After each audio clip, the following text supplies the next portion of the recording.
Hello दोस्तों, दुनिया भर में प्रेतात्माओं को लोग महसूस आदिकाल से ही करते आ रहे हैं। किसी ने इन्हें महसूस किया है तो किसी ने इन्हें देखा भी है। भूतों के मामले में सभी लोगों की अलग अलग राय है।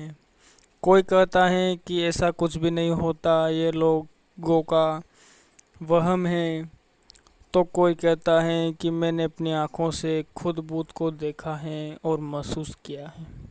इसी प्रकार यह घटना है गौरव नाम के एक व्यक्ति की, जिसने बताया कि मुझे छत्रपुरा से चंपारण हवेली जाना था।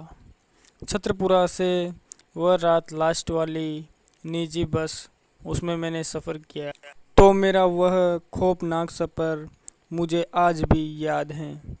घूंघार रात का अंधेरा था। मैं चंपारण जाने वाली बस का छत्रपुरा बस स्टॉप पर इंतज़ार कर रहा था।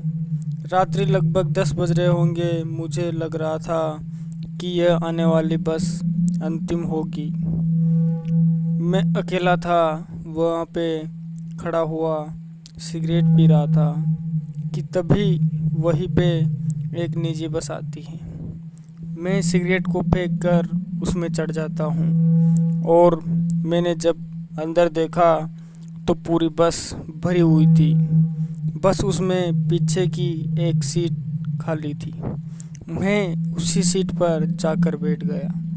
बस रवाना हो गई। कंडक्टर मेरे पास टिकट बनाने के लिए आया और वहां आकर मेरी तरफ अपनी गर्दन से इशारा किया कि बोलिए कहाँ जाना है। मैंने कहा भैया चंपारण हवेली की टिकट बना दो। उसने अपनी मशीन से टिकट बनाने के बजाय अपनी पॉकेट से एक चंपारण की टिकट निकाली और मेरे हाथों में थमा दी। मैंने उसे देने के लिए पर्स से 70 रुपये निकाले और उसकी तरफ हाथ बढ़ाकर, लीजिए भाई साहब। वो मुझसे बिना कुछ कहे ही मेरी तरफ घूरने लगा और गुस्से से बिना पैसे लिए ही आगे की ओर सीट पर जाकर बैठ गया। मैं हैरान था कि यह कंडक्टर पागल वागल है क्या। यह इस तरह बिलीव मेरे साथ क्यों कर रहा है और इसने पैसे मेरे से क्यों नहीं लिए। बस में बैठे पूरे पैसेंजर मेरी तरफ ही घूर रहे थे। यहाँ तक कि बच्चे और महिलाएं भी, इतने छोटे छोटे बच्चे जिनको अभी ठीक से नज़र मिलाना भी नहीं आता होगा, वह भी मुझको आक्रोश भरी आंखों से देख रहे थे। उन सब का ये व्यवहार देखकर मुझे गुस्सा आ जाता है और मैं खड़ा हो जाता हूँ और ज़ोर ज़ोर से बड़बड़ाने लगता हूँ कि यार, मैंने आप सबका क्या बिगाड़ा है जो मेरे साथ ऐसा कर रहे हो। तुम्हारी तरह मैं भी तो इसी बस में सफ़र कर रहा हूँ और टिकट लेना और टिकट के पैसे देना तो प्रत्येक पैसेंजर का काम होता है और कंडक्टर का भी। तो फिर इसमें कंडक्टर साहब का भी गुस्सा होने का क्या मतलब है। मैं पागल हूँ क्या जो आप सभी टकटकी लगाए मुझे ही देख रहे हो और ऊपर से यस सर, फिर आप कंडक्टर हो क्या रहा है यहाँ पे। पागल समझाए क्या मुझे। मैंने इतना कहने पर मेरे 2 सीट आगे से एक अष्टपुष्ट व्यक्ति मानो गुस्से से मुझे गालियाँ दे रहा हो। उसके होंठ मूव कर रहे थे जैसे वह जल्दी जल्दी कुछ बोल रहा था, पर मुझे कुछ भी सुनाई नहीं दे रहा था। मैंने उससे कहा तू भी साले पागल ही हो। बस में बैठे सभी लोग एक दूसरे से बातें कर रहे थे, पर मुझे किसी की भी कोई भी बात सुनाई नहीं दे रही थी। यहाँ तक कि अब मुझे बस के इंजन का चलने का भी साउंड आना बंद हो गया था। अब मुझे अंदर से अजीब सा डर लग रहा था कि यह मेरे साथ हो क्या रहा है। फिर मैंने सोचा कि कहीं मैं बहरा तो नहीं हो गया। मैंने अपना फ़ोन निकाला और उसमें म्यूजिक ऑन किया, तो अपने फ़ोन में म्यूजिक चल रहे कि मुझे अच्छे से वॉइस स्पष्ट सुनाई दे रही थी। मैं ड्राइवर के पास गया और उससे पूछा कि उस्ताद ये हो क्या रहा है यहाँ पे, यह सभी लोग मेरे साथ अजीब सा व्यवहार क्यों कर रहे हैं। ड्राइवर एक दफ़ा मेरी ओर देखता है और फिर गाड़ी चलाने में व्यस्त हो जाता है। बस का मीटर मैंने देखा तो गाड़ी 60 km की स्पीड से चल रही थी, फिर भी मुझे इंजन का कोई भी साउंड सुनाई नहीं दे रहा था। फिर मैंने ड्राइवर से कहा, हेलो सर बोलिए ना, आप सब बोलते क्यों नहीं। फिर उसने पीछे की तरफ इशारा किया कि वहाँ जाकर बैठो, या फिर उसने ये कहा होगा कि वहाँ जाकर पूछो। मैं वापस अपनी सीट पर जाकर बैठ गया।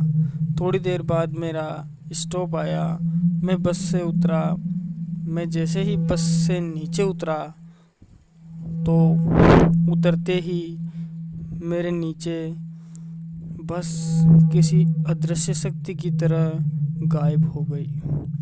मुझे यकीन नहीं हो रहा था कि ये सब हो क्या रहा है। मेरे पैर वहाँ खड़े खड़े के कांपने लगे थे।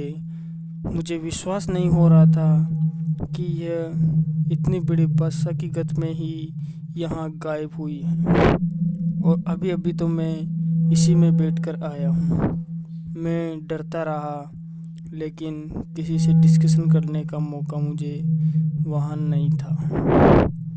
मैं जल्दी से डरता हुआ अपने घर पहुँचा और अपने पिताजी को सारी बात बताई।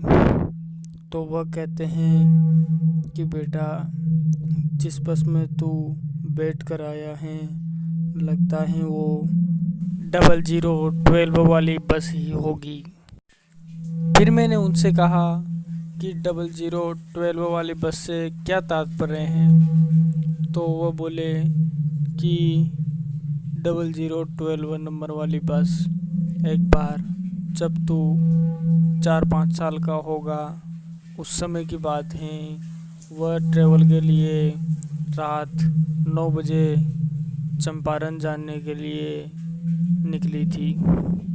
हमारे गांव के पास में चिंपा नदी के ऊपर बने पुल के टूट जाने के कारण एक बस उसमें गिर गई थी।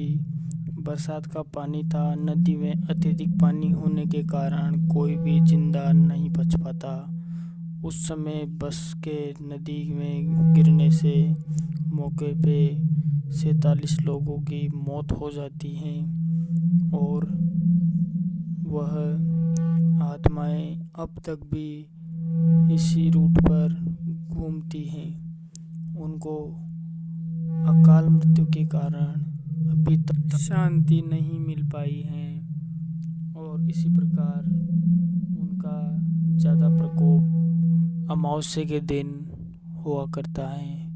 अमावस्या के दिन वो बस किसी को भी दिख सकती है, आज जैसे तुझको दिखी। तो दोस्तों आज के लिए बस इतना ही। मिलते हैं नेक्स्ट वीडियो में एक बार फिर से। तब तक के लिए बाय, टेक केयर।